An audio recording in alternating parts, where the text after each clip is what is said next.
Sports Bash 97.3 ESPN, live on location here at the Atlantic City Classic Car Show and Auction. Going to talk to Scott Wright from DraftCountdown.com in just a few as we get you ready for this 4 o'clock hour. We'll talk some more football. Casey Joyner is going to be popping on with us here in just a few.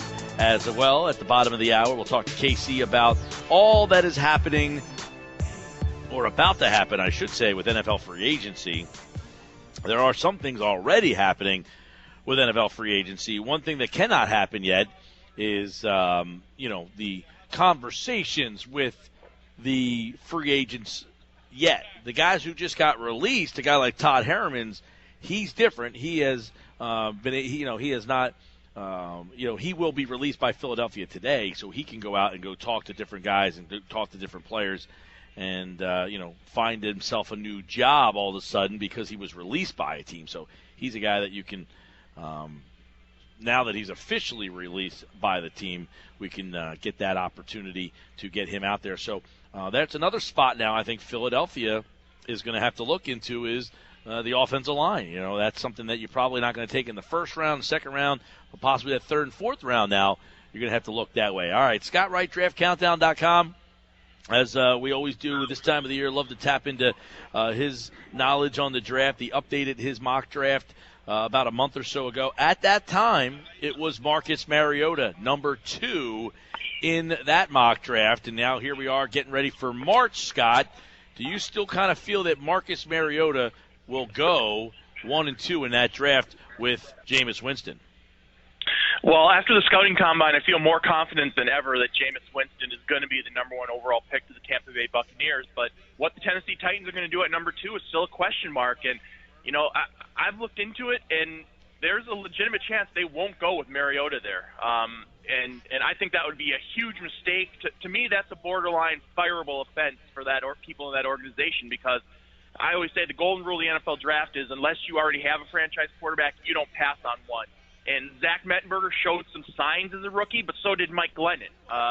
So I don't think he's shown enough to justify passing on a guy like Mariota. And I think it would be a mistake, but I think it's a classic case where the people making the decision might be thinking short-term instead of long-term. They're trying to save their jobs, and they're going to go with the devil they know in Mettenberger and maybe pass on Mariota. We'll see in the long run if that's a good strategy. And I love Leonard Williams, the defensive lineman from USC. There isn't a team in the league that he wouldn't improve, but at the end of the day, you could have J.J. Watt not even make the playoffs. Reggie White didn't win Super Bowls until he teamed up with Brett Favre. I just think it would be a gigantic mistake to pass on Mariota there at 2 if I were the Titans. But there's a little bit legitimate chance, and then it'll be interesting how far does Mariota fall. I've heard his floor would be the New York Jets at number 6, but I really don't think he'd even make it that far. I think somebody would trade up with either the Jaguars at 3 or the Raiders at 4, 2 teams that it's kind of a unique situation because usually when you're picking that high, it's because you need a quarterback, but both the Jags and the Raiders got their signal caller a year ago. So I think they'd be receptive to a deal, and if a team like Cleveland came in and offered their 2 first-rounders at 12 and 19, maybe they'd be receptive to it. Scott, obviously Mariota at the Combine, a lot of people talking about the fact that he hadn't taken a lot of snaps under center.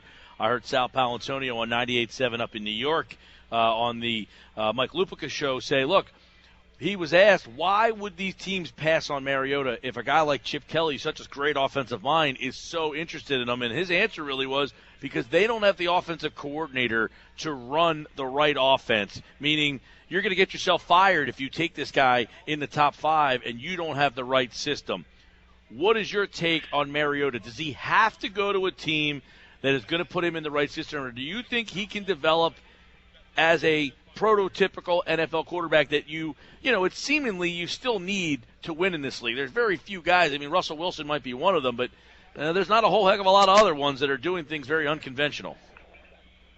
No, and the bottom line for me is I don't want running ability to be even within the top 5 things my quarterback does well, because in the NFL, a quarterback that runs is a quarterback that gets hurt. And when that happens, your season's over. And like you said, I think if you're Chip Kelly, your system fits him perfectly. But that's kind of a unique situation there in Philly, and there are no other Chip Kellys in the league right now. And you look at Marcus Mariota, and all of the pieces are there. The intangibles are impeccable. He's a good kid. and he's got all the physical tools, but it's a projection because we haven't seen him operate a pro-style offense. We haven't seen him do the things they're going to ask him to do in the NFL. You mentioned, I think the stat was he only took 5 snaps from under center this past season. I think Mariota even admitted at the scouting combine that he hasn't called a play since high school. Can he command a huddle? Can he call the plays? What's going to happen? It's an unknown, and maybe he can do it, but we're not sure. And I think there's going to come a point where somebody's going to be willing to take a risk, but for as much of a question mark as Jameis Winston is off the field, Mariota is a question mark on the field, and that's why I just think when push comes to shove, teams are going to side with Winston because they have seen him do what they're going to ask him to do. But Mariota is in a tough situation, and to a lesser extent, Brett Hundley from UCLA. Both of those guys had good performances at the scouting combine, but they weren't going to be able to answer the questions people have about them in shorts in a workout setting. Now, I don't blame Mariota for not going to the Senior Bowl. I think he had more to lose than gain by doing that. But Brett Hundley, I think he could have played himself into the top 15 to 20 overall with a strong performance in Mobile. Now, if he had played poorly, it would have hurt him as well, but I think that would have been a worthwhile chance because Brett Hundley, to me, he's a day 2 pick. And now, could he get pushed up? I suppose. You never say never. We didn't think Christian Ponder would be the 12th overall pick when he came out. So could a team get desperate, trade into the back end of round 1 to get Hundley? Yeah, it's possible. But if Jameis Winston is by far the top quarterback prospect in this class, I think by a pretty good margin. And then if you don't get Mariota and Hundley, I always say, are they perfect? No, but they look a lot better to quarterbacks 4 through 12 or so. Some team's going to take a chance, and it's going to be boom or bust, especially with Hundley, but the supply is just not meeting the demand at the quarterback position. Scott, obviously, we're talking with Scott Wright, the president of DraftCountdown.com. Another article today in the Philadelphia area basically saying, building evidence that the Eagles are determined to get him. I know we've talked a little bit about this before, but the Eagles are at number 20. I don't know if you've checked out some of these recent mock drafts. Peter King had one out the other day that had the Eagles trading up to number 5. They had another one, Pat Kerwin, who had the Eagles trading up to number 4. How realistic is the ability to go from 20 into the top 5? And does top 5, in your opinion, guarantee anything? And when would you make that deal? Is that a deal you make on draft day when Mariota falls? Is that something you have in place ahead of time? It seems like 15 minutes is not a lot of time to pull a rabbit out of a hat and make a deal like that if it's not already constructed. Yeah, absolutely. If something were going to happen, the framework would be in place well before the draft started, and they'd have contingency plans. If Mariota's here at this number, we'd give you this to move up. So those types of discussions happen well before the draft. And, we've talked before, and I said I think it's unlikely the Eagles moving up for Mariota. And it's not impossible. I mean, there's a price for everything, and if the Eagles are willing to pay the price, they could absolutely have Mariota. They could have the number 1 pick. Now, it might cost them 3 number 1 picks and a second rounder and a third rounder, or 2 1s and 2 2s. I mean, I'm sure there's a team at the top of the draft that would be more than willing to take a king's ransom worth of picks. But not every team. I think there'd be a lot of teams in that top 5 that would be reluctant to move all the way down from the top of the draft to number 20 overall. And would Philly be willing to go all in? We saw how bad it worked out for the Washington Redskins with the Robert Griffin III trade. It would be a big move. It would be bold, and Chip Kelly is certainly has a reputation for being bold, and I would love to see it as a football fan, but it's pretty rare. It's very rare that you see a team willing to pay a king's ransom like the Redskins did for RG3, like the Saints did for Ricky Williams, and that's the type of deal it would take to move from 20, perhaps all the way up to 2, but for sure into the top 5 to land a guy like Mariota. So I've learned to never say never, but I still am skeptical. Is, in your opinion, you've now seen him at the Combine, you've seen all his tape, I'm sure you've done your research as you always do on these guys. Is he worth it to pay a king's ransom, or what the Eagles are going to have to pay? You said it's unlikely, but if they're willing to pay the price, in your opinion, the tape study and the study you've done on this guy, would he be worth the price? In a vacuum, I would say no, but with the caveat for the Eagles, maybe, just because that's such a specialized system and Chip Kelly has such a familiarity. If Chip Kelly has that much of a conviction and he basically wants to stake his NFL career on Marcus Mariota, I guess I wouldn't have as much of a problem with it. But if it were me, I think I would much rather just wait and hope Brett Hundley falls into my lap at number 52 in the second round, or maybe try to trade up a little bit in the second round and get Brett Hundley. And Brett Hundley, sure, he's more of a project than Mariota would be, but I think they're both question marks. I don't think either. I would bet the farm on either of them. But like I said, Chip Kelly and the Eagles are a special situation in regards to Mariota. But no, I mean, honestly, push comes to shove, I think I'd rather have Teddy Bridgewater. I think Teddy Bridgewater is more of a sure thing than Mariota. Mariota is more physically talented, better athlete, all that type of stuff. But I think Teddy Bridgewater was a more polished quarterback. I'm just scared of these guys that play in those systems. Like you mentioned, there isn't a long track record of success of mobile quarterbacks and guys with Mariota's style of play succeeding in the NFL. Guys who win Super Bowls are pocket passers, because when push comes to shove, you're going to need to hang in the pocket and make those clutch throws in a 2-minute drill. So I'd be very leery. And I think the guy that Mariota is most often compared to is Colin Kaepernick. Well, we can debate at this point whether that's a good or bad thing. I think the jury is still out there. So I wouldn't bet the farm on Mariota, but like I say, the Eagles, it's a different scenario. They're a special situation. They might be willing to be, but it's going to be expensive. I don't think you're going to see a team willing to take a deep discount to drop down that far. I think you're starting at 2 firsts along with other goodies, second and third round picks that are extremely valuable. I don't know if Philadelphia is in the position to make that type of move, because let's face it, scoring points wasn't their problem. They scored points no matter really who was at quarterback. They can't stop anyone else from scoring points. They need defense, and more defense. Can they afford to give away 4 or 5 premium draft picks over the next 2 years for one quarterback? I don't know. It would be a risk. Scott Wright, president of DraftCountdown.com here on the NFL Draft. Great conversation. I know Mariota's name. It seems that almost daily it comes up in some way, shape, or form, and it's still 2 months away from the draft. Before we get into some more specifics, Scott, how much do you think changes between now and April 30th for some of these guys? Oh, a lot's going to change. Things are changing today as we see teams releasing players and salary cap moves. Once free agency starts, it's not a stretch to say that the team needs for the NFL draft are going to be changing on an hourly basis once free agency starts. So we're basically in the 5th inning here. There's a lot of game left to be played before draft day, and teams some teams, something that looks like a need now isn't going to be a need a month and a half from now. So no question, there's still a lot that's going to change between now and the draft. All right, let's look at, you just mentioned defense. And obviously Mariota is going to be a name we're going to hear a lot. But if the Eagles were targeting some defensive players and they stay in that 20 range, who are some guys that fit and intrigue you now after the Combine? I know you had P.J. Williams, the corner from Florida State, in your last mock draft. But are there anybody else challenging him at that corner spot from between now and the last time you filled out your mock draft? Well, and I absolutely think corner is a huge need for the Eagles, especially with Bradley Fletcher, free agent.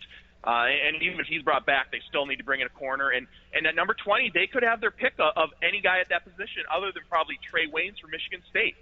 That's kind of right about the range where we're going to see that second-tier corner start coming off the board. And I don't know if there is a consensus yet. I think there's probably 3 or 4 guys kind of contending for that number 2 corner spot. P.J. Williams from Florida State is one of them. Marcus Peters from Washington, who, of course, has the character issues. Kevin Johnson from Wake Forest. Jalen Collins from LSU. Maybe even Quentin Rollins from Miami of Ohio. I think that's a question that still is to be answered. And it might just come down to a case of beauty being an eye of the beholder, what type of corner the team is looking for. But I absolutely think corner is going to be very much in the mix for the Eagles there at number 20 overall. And then I'm kind of interested, too. I think a big question for Philly is what's the long-term future for Marcus Smith? They drafted him with the intention of playing him at outside linebacker, had a really disappointing rookie season, did see some action inside. Is he the heir apparent on the interior, or do they plan to play him outside? I think the answer to that question maybe would determine whether or not they'd be in the market for an inside or outside linebacker, so that's a possibility. But I think that the Eagles need to focus on defense early and often because, like we said, scoring points wasn't the problem. Now, they might have a need inside at guard after releasing Todd Harriman, but that's a deep position. I think they can get a starting caliber guard beyond the first round, second, third, fourth. So I definitely think defense has to be their priority, and I'll be surprised if they don't use maybe even 3 of their first 4 picks on that side of the ball, and rightfully so. How many – last year it seemed that it was very deep in the draft. You know, we would talk about wide receivers, and it was almost like, hey, if you got a guy in the second or third round, he would be in the first round in a lot of drafts. How many players in this draft do you think have a first-round grade, and could that be a problem for Philadelphia trying to move up, that maybe there's not 20 first-round level guys in this draft? Well, and there rarely are 32 guys with first-round grades, but there's 32 picks, so there's going to be 32 first-round picks. But I think it varies by position. You mentioned wide receiver, and last year was an all-time great class of wide receivers, and any class is going to pale in comparison to those pass catchers. But this is really strong again. Wideout's one of the strongest positions in this draft, and I really believe that you're going to get wideouts a round or two later than you normally would. You're going to get a second-round talent in the third or fourth round and right on down the line. And it just kind of depends on what type of player you're looking for. And that's why if I'm Philly, I don't know how much of an effort I'd make to re-sign Jeremy Maclin, who's a good player, but he's had multiple major knee injuries in his career. They just used a couple of premium draft picks yesterday on Jordan Matthews and Josh Huff. Plus, there's an opportunity to go out this year and get another contributor at that position, regardless of what type of player you're looking for. There's something for everyone. You got the physical freaks, you got the possession guys, you got the slot guys, the vertical threats. There's a little something for everyone all throughout the draft at wideout this year. So it'll be interesting to see what happens with Maclin. But I tend to think I wouldn't go out of my way to resign Maclin if I were at Philly. Yeah, you know, obviously that's going to be a big storyline, and I kind of agree. I'm very interested to see what happens here because of the amount of money that someone might throw his way if somebody overpays, if Philadelphia will match, or if they decide, you know what, we like Jordan Matthews, we like what's in this draft, we'll go that route. But ultimately, as you said, there's the Eagles at 20. Corner seems to be a spot, safety another spot there. Are there guys that you thought maybe at the beginning of this process were top 10 guys? Are some of those guys falling a little bit that you might not be as surprised if they were at 20 if Philly stayed there? Well, from a Philly perspective, the guy to watch out for is Landon Collins, safety from Alabama, who's still the consensus top player at his position in this draft, but maybe not a top 10 overall guy unless he gets pushed up due to team needs, which is a distinct possibility because he's clearly the top guy at that position. But there's a chance he could be there at number 20. And honestly, I think I like him better than some other first-round safeties we've seen from that program in recent years, whether it be Mark Barron or even HaHa Clinton-Dix last year, who had a good rookie season. I think I prefer Landon Collins. He's a really physical football player, thick, and you watch him, and he doesn't look like your typical safety because he is so thick. He's about 6 feet tall, but 228 pounds. He's built like a linebacker in a lot of ways, and he is very physical. He'll support the run, and he'll come downhill, but he's also shown the ability to be a factor in coverage and make some plays in the back end. Now, is that going to be his forte? No, you're probably going to want to protect him to a certain degree. This isn't Earl Thomas back there, but has proven that he can be a very good all-around safety, and that's been a problem area for the Eagles for many years now, probably going on almost a decade. So if they could get the top safety in the draft at number 20, I think that would be a worthwhile proposition for them, absolutely. Yeah, you know, obviously since Brian Dawkins left, they've been trying to figure out what to do there. It looks like Nate Allen, that experiment is going to end. He's a free agent. I would assume that he walks as well. You mentioned the corners and some safeties here. How about some of the pass rushers? You mentioned the Eagles took Marcus Smith last year, but let's maybe throw in there that maybe they don't like what they got from Marcus Smith. Is this an area that you can improve at, one of those edge rushers? Well, there's a bunch of them, but they're going to come off the board early and often. And I think we might see 5 edge rushers go in the top half of the first round. Randy Gregory from Nebraska, Shane Ray from Missouri, Dante Fowler from Florida, Vic Beasley from Clemson.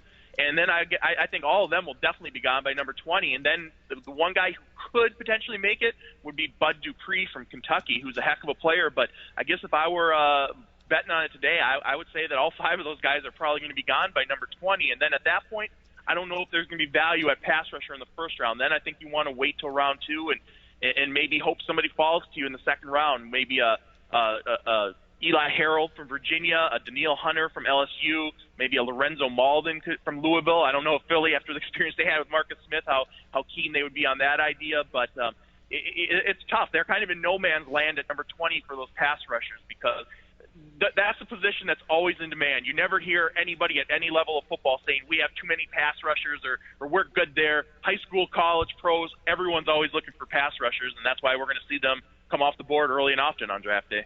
All right, if I'm a team that needs an offensive lineman maybe in those middle rounds, I know there's so many of them out there, but as the Eagles parting ways with Todd Herremans, Evan Mathis is getting up there, Jason Peters is getting up there. They haven't drafted an offensive lineman in the 2 years that Chip Kelly's been here. Is this an area that they're, number one, should be targeting? Number two, is this a good spot this year to get somebody in those middle rounds? It is, and I'm a big offensive line fan. I know that's not the sexiest position, but I really love the offensive lineman, and I really like this class. I think there's going to be value really through the first 3, 4, 5 rounds of both offensive tackle and offensive guard. And, one guy to keep an eye on for Chip Kelly, maybe in the second round, Fisher from Oregon, a guy who could project to either guard or tackle at the next level, and who Kelly is obviously familiar with. So I think he's a possibility. Another player that I really like is Jarvis Harrison from Texas A&M. I think he's an underrated player, just kind of a rare blend of size and athleticism. A little concerned about his intangibles and his maturity and conditioning, but I think somewhere the back end of day 2, early day 3, Jarvis Harrison is going to be a heck of a value for someone. Ollie Marpet from Hobart, a Division III player who's really made a mark during this pre-draft season at both the All-Star games and the scouting combine. So there's going to be great depth along the offensive line, and if they do want to replace Todd Herremans through the draft, I think they'll absolutely be able to do that well beyond the first round. All right, Scott, let's go back to the top of the draft right now.